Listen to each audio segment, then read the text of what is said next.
Pemirsa, Pemprov DKI Jakarta telah mengajukan usulan APBD DKI Jakarta ke DPRD DKI Jakarta dengan total nilai hampir 96 triliun rupiah.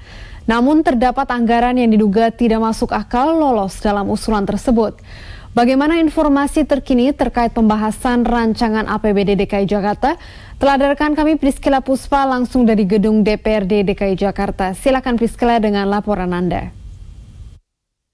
Pemirsa, polemik anggaran pemerintahan Provinsi DKI Jakarta ini menjadi sorotan publik akhir-akhir ini, di mana kita ketahui memang dari fraksi PSI mengunggah ke media sosial dan menjadi sorotan publik khususnya juga warga DKI, di mana memang menurut catatan kami ada temuan janggal di rancangan anggaran Jakarta. Salah satunya adalah pembelian lem Aibon dengan angka 82,8 miliar, kemudian ada pengadaan ballpoint di Sudin Pendidikan Wilayah Jakarta Timur itu sebesar 124 miliar.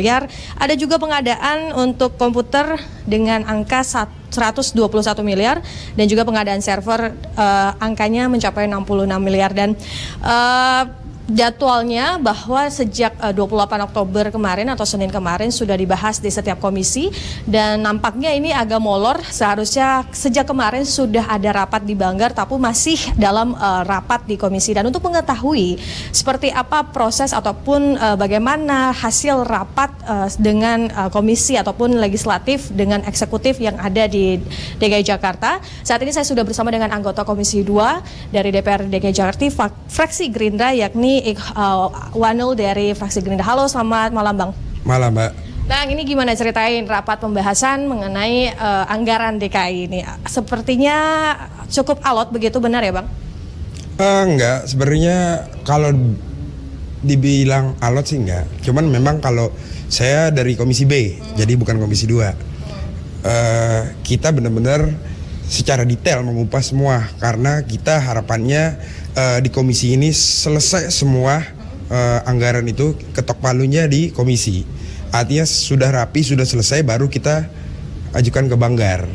Jadi diharapkan di Banggar itu tidak terlalu larut pembahasan. Sejak Senin kemarin apa sih yang dibahas hingga hari Kamis kemarin, Pak? Masih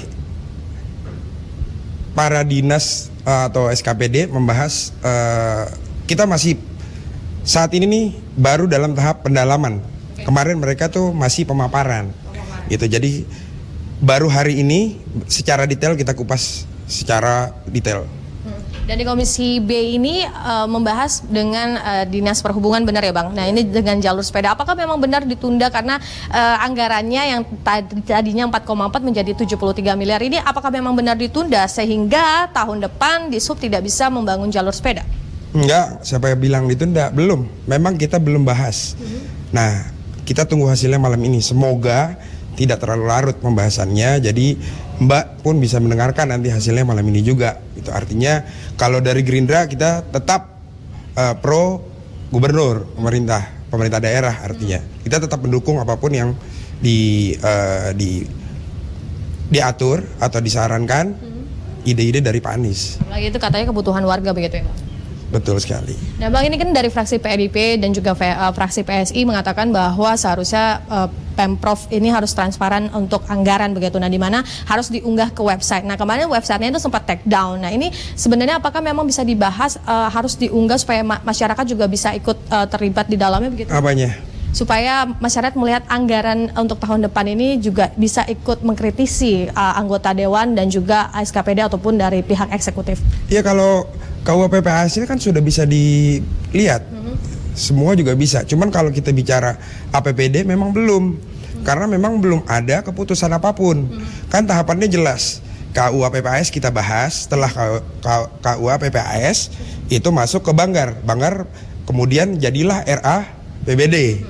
Setelah itu pembahasan diparipurnakan. Nah baru terjadi APBD. Nah baru bisa diunggah gitu. Jadi kalau bicara sudah keputusan kita bisa buka di website atau apa, ya belum, gimana ceritanya, kita baru pembahasan secara detail gitu. Nah Bang, ini kan harusnya jadwalnya sejak kemarin Kamis 31 dan hari ini 1 November itu sudah harus rapat Banggar, tapi ternyata faktanya masih di komisi. Nah ini targetnya kan rampung, ini bagaimana Bang? Kalau memang beberapa komisi, setahu saya ya, mohon dikoreksi nanti, Komisi E sudah selesai. Cuman memang kita ini Komisi B benar-benar mau detail. Artinya kita mau coba memperlihatkan pada publik bahwasannya kita agak berbeda dari periode-periode sebelumnya, Komisi B terutama. Jadi kita ingatkan kepada SKPD, dinas-dinas tidak hanya mengcopy paste dari yang sebelumnya. Nah, makanya itu membutuhkan proses yang lebih. Tapi harapan kita minggu depan sudah Banggar sudah bisa dilaksanakan. Nah, tadi kan kalau Abang cerita untuk jalur sepeda kan akan dibahas nanti malam begitu. Nah, dari hari Senin kemarin tuh pemaparan dan juga pendalaman apa sih yang sudah dari DPRD sudah oke nih, kita akan lakukan ini di tahun 2020 dengan dengan eksekutif begitu. Apa yang menjadi detail dari Komisi B sehingga rapat yang begitu cukup lama dari Senin sampai kemarin, Bang? So far sih kita masih pembahasan rutin nih, anggaran rutin. Nah, itu yang mau kita telah dulu. Karena ya itu tadi yang saya bilang, anggaran rutin itu Seperti apa contohnya, Bang? ATK segala macam kan, itu kan rutin, gaji. Nah, yang pada umumnya sekarang kita lihat rata-rata hanya mengcopy paste. Nah, itu yang coba kita kaji ulang gitu loh. Kalau ada anggaran yang menurut kita tidak perlu, ya kita coret itu. Kita fair kok, nggak ada yang kita tutup-tutupin. Nah, yang ramai soal ballpoint sampai 164 triliun. Nah, ini seperti apa tanggapannya, Bang? Tanggapan dari saya pribadi, dari fraksi. Okay. Ya kalau dari pribadi dan fraksi juga boleh. Dua-duanya aja ya, biar cepet. Yes, kalau bicara secara anggota dewan, kita sama-sama anggota dewan bicara etika, karena nggak elok lah kita sebagai anggota dewan kita disediakan sarana arena untuk langsung berkomunikasi dengan SKPD, dengan dinas. Kalaupun ada masalah ya harus teriak ya langsung ke dinas, bukan ke media.